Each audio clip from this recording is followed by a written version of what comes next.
શહેરમાંથી ગુજરાત એટીએસ અને ક્રાઇમ બ્રાન્ચે મળીને બોગસ વેપન લાયસન્સ કૌભાંડનો મોટો ખુલાસો થયો છે। આ કૌભાંડમાં ચોંકાવનારી વાત એ પણ છે કે લાયસન્સ મેળવનાર વ્યક્તિઓ ક્યારેય નાગાલેન્ડ ગયા જ નહોતા। માત્ર નકલી સરનામા અને દસ્તાવેજોના આધારે તેમને લાયસન્સ અપાયા હતા। પોલીસે હાલ આવા 3 લોકોની ધરપકડ કરી છે। સાથે બોગસ લાયસન્સના આધારે હથિયાર આપનાર ગજાનન ગન હાઉસના માલિકની પણ ધરપકડ કરવામાં આવી છે। આ કૌભાંડમાં મુખ્ય સૂત્રધાર હરિયાણાનો આસિફ હોવાનું સામે આવ્યું છે, જે લોકો પાસેથી દસ્તાવેજો એકઠા કરીને નાગાલેન્ડના બોગસ લાયસન્સ તૈયાર કરાવી તેમને હથિયાર આપતો હતો। આ ગેંગ એવા લોકોને ટાર્ગેટ કરતી હતી જેને વ્યક્તિગત સુરક્ષા માટે અથવા સોબાજી કરવા હથિયારની જરૂર હતી અને નિયમ પ્રમાણે લાયસન્સ મેળવવા યોગ્ય ના હોય આવા લોકો આસિફના સંપર્કમાં આવતા હતા। ત્યારબાદ તેમની પાસેથી આધાર કાર્ડ, પાન કાર્ડ સહિતના તમામ દસ્તાવેજો કુરિયરના માધ્યમથી મંગાવવામાં આવતા હતા। કામરેજના સેલાભાઈ બોડિયા અને હરિયાણાનો આસિફ પોતાના નેટવર્ક મારફતે નાગાલેન્ડના રહેણાંકના નકલી પુરાવા બનાવી તેમનું ઓલ ઇન્ડિયા પરમિટવાળું બોગસ લાયસન્સ તૈયાર કરાવતો હતો। એક લાયસન્સ બનાવવાની કિંમત અંદાજે 8 થી 10 લાખ રૂપિયા વસૂલવામાં આવતી હતી। લાયસન્સ તૈયાર થયા બાદ કુરિયરના માધ્યમથી સુરત મોકલવામાં આવતું હતું। પોલીસ તપાસમાં સામે આવ્યું છે કે લાયસન્સ મેળવનારામાં સુરત ઉપરાંત આણંદ, વડોદરા, જૂનાગઢ, જામનગર, મોરબી, અમદાવાદ સહિત 14 લોકો સામેલ છે। ચોંકાવનારી વાત એ છે કે આમાંથી મોટાભાગના લોકોએ ક્યારેય નાગાલેન્ડ ગયા નથી। સુરતના કતારગામ વિસ્તારમાં આવેલા ગજાનન ગન હાઉસના માલિક અતુલકુમાર ચીમનભાઈ પટેલે નાગાલેન્ડના બોગસ લાયસન્સના આધારે કુલ 51 હથિયાર વેચ્યા હોવાનું કબૂલ્યું છે। ક્રાઇમ બ્રાન્ચે તેની પાસેથી 20 પ્રકારની રિવોલ્વર, પિસ્તોલ અને ડબલ બેરલ ગન સહિત કુલ 93 કારતૂસ જપ્ત કર્યા છે।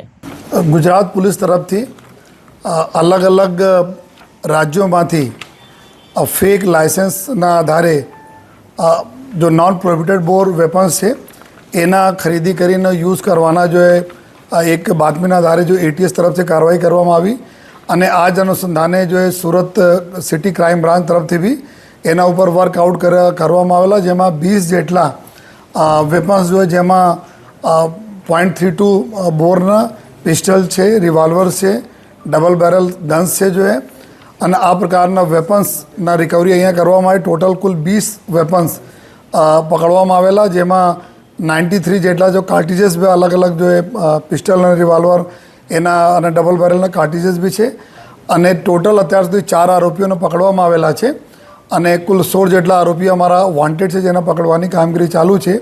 આમાં વિગત એવું છે કે અહીંયા એક ગજાનન ગન હાઉસ આવે છે જ્યાં અતુલ પટેલ એના જો માલિક છે અને આ એના માધ્યમથી કુલ 6 જેટલા ફેક લાયસન્સ જો નાગાલેન્ડમાંથી બનાવવામાં આવેલા અને પછી જો કહાનીના મતલબ આ લોકોની પ્રક્રિયા એવી રીતે ચાલુ થાય છે કે નાગાલેન્ડમાંથી ઇસ્યુ થયેલા લાયસન્સ આધારે જો ગજાનન ગન હાઉસમાંથી લગભગ 51 જેટલા વેપન્સના જો વેચાણ કરવામાં આવેલા છે।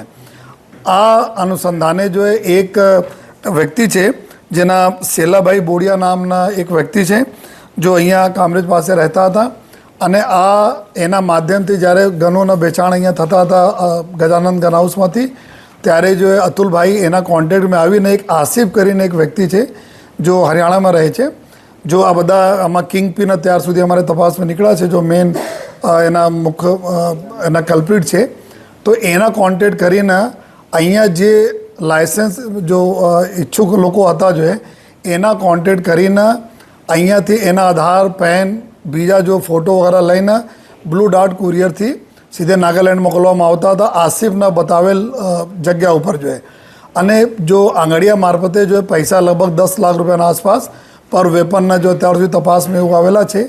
નોઈડા અને દિલ્હીમાં આ આસિફ પાસે પૈસા અહીંયાથી મોકલવામાં આવતા હતા।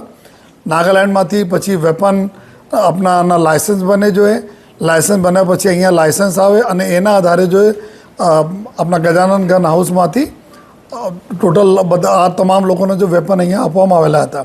એટીએસ તરફથી બી રિકવરી કરવામાં આવી। પોલીસ જ્યારે ક્રાઇમ બ્રાન્ચની ટીમે કરી કુલ 20 જેટલા જો વેપન અમે રિકવર કરેલ છે।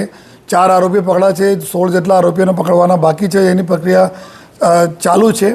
આ લોકોના એમઓમાં ખાસ વાત એવું હતી કે 6 જેટલા લોકોના જો અતુલ પટેલે બનાવીને મોકલાયા, આ લોકો કોઈ દિવસ નાગાલેન્ડ જોયા પણ નથી, નાગાલેન્ડ ગયા પણ નથી, પરંતુ એના જો નાગાલેન્ડમાં એક એડ્રેસ, ઘરના એડ્રેસ બતાવવામાં આવેલા છે અને આ એડ્રેસના આધારે ત્યાં પૂરી પ્રક્રિયા કરીને જો લાયસન્સ એના મેળવવામાં આવેલા છે અને ઘણા બધા એવા પણ કેસીસ છે કે જો નાગાલેન્ડમાં જૂના લોકો પાસે લાયસન્સ હતા, ત્યાંના ઓરિજિનલ લાયસન્સ હતા, જેની મોટી ઉંમર થઈ ગઈ, એમાં રિટેનર તરીકે અમુક લોકોના નામ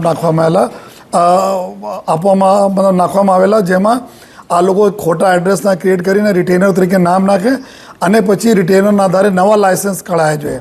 આમ નવા લાયસન્સ માટે અમારી જો ટીમો ત્યાં નાગાલેન્ડમાં છે, જો અત્યારે ત્યાંના ડિસ્ટ્રિક્ટ એડમિનિસ્ટ્રેશન સાથે જો સંકલનમાં છે કે ત્યાંથી કેટલા ખરેખર ઇસ્યુ થયેલા છે, અગર ત્યાંથી ઇસ્યુ થયેલા તો નહીં થયેલા હોય તો આ બધા કેવી રીતે આ લોકો ફોર્જરી કરીને ક્યાંથી બનાવ્યા અને ક્યાંથી જો અત્યારે જો MHAની સાઇટ છે જો એના ઉપર UIN નંબર હોય છે, યુનિટ આઈડેન્ટિફિકેશન નંબર હોય છે તમામ લાયસન્સને, એના ચઢાવવામાં પણ આવેલા છે.